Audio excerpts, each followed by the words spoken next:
Praise the Lord सबको। क्या आप विश्वास करते हो कि एक ही परमेश्वर है?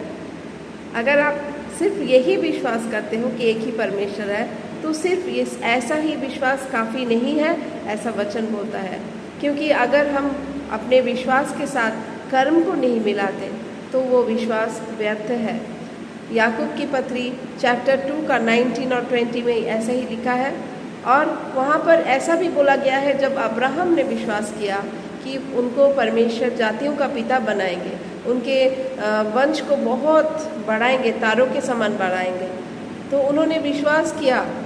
लेकिन जब उनको इसहाक को उसके जीवन में दिया गया तो इसहाक को बलि करने के लिए जब परमेश्वर ने बोला, उनके विश्वास को जब परखा गया तो उन्होंने 1 मिनट के लिए भी सेकंड थॉट नहीं किया कि हम परमेश्वर के बात को ना मानकर उस बात को मन में रखेंगे कि परमेश्वर ने हमें जातियों का पिता बनाया है। अगर मैं अपने बेटे को मार दूंगा तो कैसे मैं जातियों का पिता बनूंगा?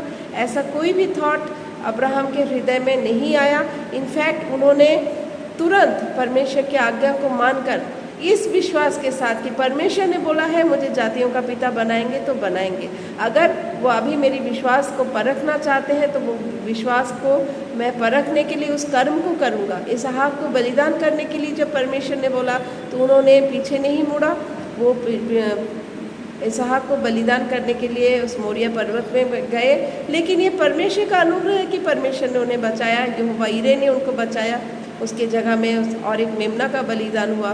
तो ये जो कर्म था विश्वास के अकॉर्डिंग, बाइबल में हम देखते हैं अब्राहम के जीवन में परमेश्वर हमें ये सिखाना चाहते हैं कि हमें भी हमारे विश्वास के साथ कर्म को मिलाना है। अगर आपके जीवन में आप अकेले विश्वासी हो आपके परिवार में और कोई विश्वास में नहीं है तो आप चिंता मत करो, आप विश्वास में बने रहो और कर्म करो। इसके अकॉर्डिंग कर्म क्या होता है? आप विश्वास के साथ परमेश्वर के वाट जो होते रहो, वेट करते रहो उस समय का जब परमेश्वर आपके जीवन में, आपके परिवार में उद्धार को लेकर आएंगे। क्योंकि वचन बोलता है कि तू बच तो तेरा घराना बचाया जाएगा। ये परमेश्वर का वायदा है और परमेश्वर कभी अपने वायदे से मुकरते नहीं है। पृथ्वी और आकाश टल जाएंगे लेकिन उनका वायदा कभी नहीं टलता। तो हम सिर्फ विश्वास यही नहीं करेंगे कि एकमात्र परमेश्वर एक ही है, ये भी विश्वास करेंगे और इस विश्वास के साथ अपने कर्म को भी जोड़ेंगे। प्रभु आप सबको बहुत आय से ब्लेस करें। आमीन।